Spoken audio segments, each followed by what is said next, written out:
लोकसभा चुनाव के 7वें और अंतिम चरण का मतदान 1 जून को है। इससे पहले 19 अप्रैल से 25 मई के बीच 6 दौर का मतदान कराया जा चुका है। 7वें चरण की वोटिंग खत्म होते ही सबकी नजरें 542 सीटों के एग्जिट पोल पर रहेंगी। गुजरात की सूरत सीट से भाजपा उम्मीदवार मुकेश दलाल पहले ही निर्विरोध निर्वाचित हो चुके हैं। लोकसभा चुनाव 2024 के नतीजे 4 जून को आने हैं। इससे पहले 1 जून की शाम को अलग अलग एजेंसियों के एग्जिट पोल जारी किए जाएंगे।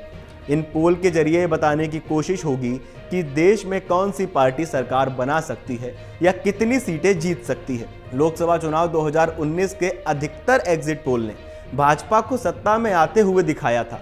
एग्जिट पोल में एनडीए को प्रचंड बहुमत मिलता हुआ दिखाया गया था। वहीं खास तौर पर कांग्रेस के लिए एग्जिट पोल नतीजे बेहद निराशाजनक थे। 2024 की तरह 2019 में विपक्ष गठबंधन इंडिया का अस्तित्व नहीं था, बल्कि तमाम विरोधी दल यूपीए के तहत चुनाव में उतरे हुए थे। हालांकि कुछ दल ऐसे भी थे जो किसी गठजोड़ का हिस्सा नहीं थे। 2 एग्जिट पोल को छोड़ दें तो अमूमन हर एग्जिट पोल में भाजपा और सहयोगियों को 300 पार दिखाया गया था। कांग्रेस 3 अंकों तक पहुंचने में भी नहीं दिखाई गई थी। हर एग्जिट पोल में यूपीए को 100 से ज्यादा सीटों तक पहुंचते हुए दिखाया गया था। 2019 के सभी एग्जिट पोल में यूपीए को 100 से 120 सीटें मिलने का अनुमान जताया गया था। भाजपा के बाद सबसे ज्यादा सीटें हासिल करने वाले दूसरी सबसे बड़ी पार्टी कांग्रेस बताई गई थी। न्यूज 24 चाणक्य के पोल में एनडीए को पहले से भी कहीं ज्यादा यानी 350 सीटें दी गई थी। वहीं यूपीए को 95 और अन्य को 97 सीटें दिखाई गई थी।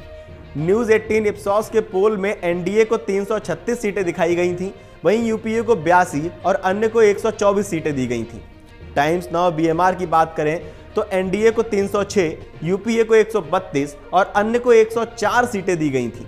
न्यूज नेशन ने अपने एग्जिट पोल में एनडीए को 282 से 290 के बीच सीटें दी थी। यूपीए 118 से 126 सीट के बीच बताया गया था। वहीं अन्य को 130 से 138 सीटें मिलती दिखाई गई थी। इंडिया टीवी सीनेक्स के एग्जिट पोल की बात की जाए तो एनडीए को 300 सीट मिलती दिखाई गई थी। यूपीए को 120 और अन्य को 122 सीटें दिखाई गई थी। न्यूज़-एक्स ने एनडीए को सबसे कम यानी 242 सीटें दी थी। यूपीए को 162 और अन्य को 136 सीटें दी गई थी। 2019 में देश भर में 7 चरणों में चुनाव कराए गए थे। ये चुनाव 543 में से 542 सीटों, जिनमें सामान्य 411, अनुसूचित जाति 86 और अनुसूचित जनजाति 47 के लिए कराए गए थे। तमिलनाडु के वेल्लोर लोकसभा क्षेत्र में भारी नकदी बरामदी के बाद लोकसभा चुनाव रद्द कर दिया गया था। इस चुनाव के लिए कुल 91.5 करोड़ मतदाता पंजीकृत हुए थे। चुनाव में 61.08 करोड़ मतदाताओं ने अपने मताधिकार का इस्तेमाल किया था। इस तरह से 2019 के लोकसभा चुनाव में 67.09% वोट पड़े थे, जिनमें से पुरुषों ने 67.01%, महिलाओं ने 67.18% और अन्य ने 14.58% वोटिंग की थी। इस तरह से 542 सीटों पर हुए चुनाव के नतीजे 23 मई 2019 को घोषित हुए थे।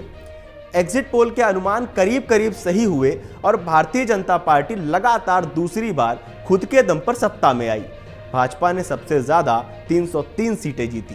इसके बाद कांग्रेस को महज 52 सीटों पर जीत मिली।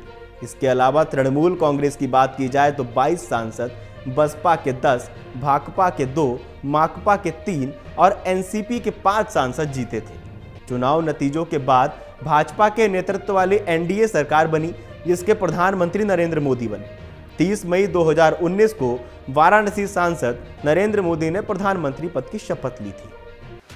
एग्जिट पोल 2024 1 जून शाम 6 बजे से, लोकसभा चुनाव के नतीजे 4 जून सुबह 7 बजे से।